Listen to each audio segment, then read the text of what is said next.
Jedna od najboljih jedinica ruske armije je poznata gardijska tamanska divizija. Ova elitna jedinica sa dugom tradicijom dobila je sadašnji naziv 1943. godine za izuzetna ratna dejstva pri oslobađanju Tamanskog poluostrva. Naša ekipa je jedna od retkih koje su posetila ovu prvu gardijsku diviziju koja je po mnogo čemu osobena, počeo od objekata za smeštaj vojnika sa veoma urednim spavaonama, učionice i kabineta sa savremenim trenažerima do savremenog naoružanja. Tamanska divizija je naoružana najsavremenijim tenkovima, sistemima protivvazdušne odbrane i drugim oružjem potrebnim za specifične zadatke ove jedinice. Po mišljenju ruskih, ali i zapadnih vojnih stručnjaka, tank T-80U jedan je od najboljih na svetu. Takozvana leteća tvrđava ima izuzetne karakteristike. Pred vama je najnoviji tank koji se nalazi u naoružanju ruske armije, T-80U. Tank posjeduje moćno naoružanje. Naoružan je topom sa neizolučenom glatkom cevi kalibra 125 mm. Borbeni komplet sadrži 145 granata i vođenih projektila koji su u stanju da unište oklopljeni cilj na daljini od 5000 metara. Zatim ima mitraljez kalibra 7,62 mm koji je uparen sa topom čiji borbeni komplet ima 1250 metara.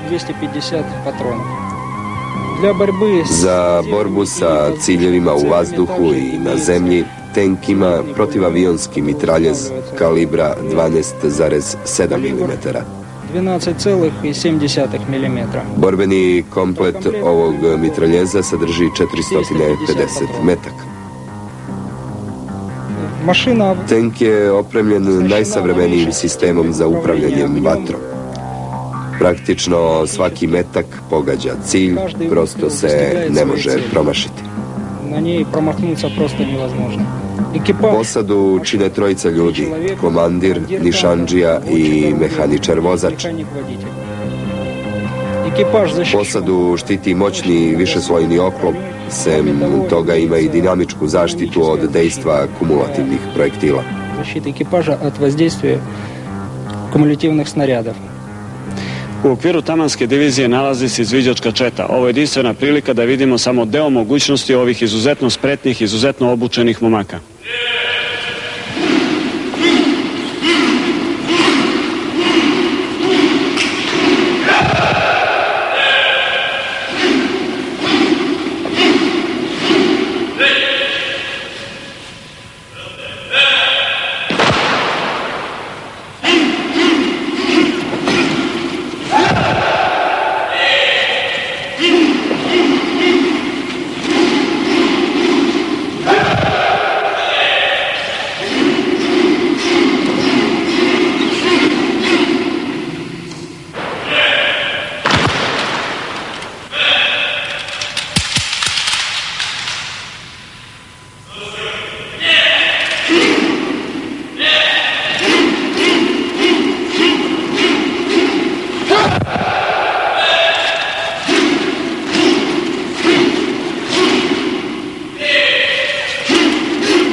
Utisak koji smo poneli na kraju posete nekim jedinicama ruske armije je nešto drugačije od očekivanog, obzirom da je situacija na prostorima bivšeg Sovjetskog saveza veoma teška i nestabilna i da se nekada moćna crvena armija veoma brzo raspala. Ruske oružane snage, mada su i same angažovane u nekim od 30 ratnih žarišta na području bivšeg Sovjetskog saveza, bez obzira na značajne ekonomske probleme kroz koje prolaze i država i vojska i pored značajne promjene vojne doktrine i drugačijeg pristupa odbrani zemlje, uprkos nezavidnom materijalnom položaju starešinskog kadra i smanjivanju ljudstva, brzo su uspjele da se konsoliduju, krenu putem preobražaja u manju, ali efikasnu armiju koja ne zapostavlja modernizaciju i čiji pripadnici odbranu zemlje stavljaju ispred svake ideologije. Moćno oružje kojim raspolaže ruska armija, visoka borbena gotovost, zavidna osposobljenost vojničkog i profesionalnog kadra garancija su očuvanja bezbednosti i teritorijalnog suvereniteta Ruske federacije.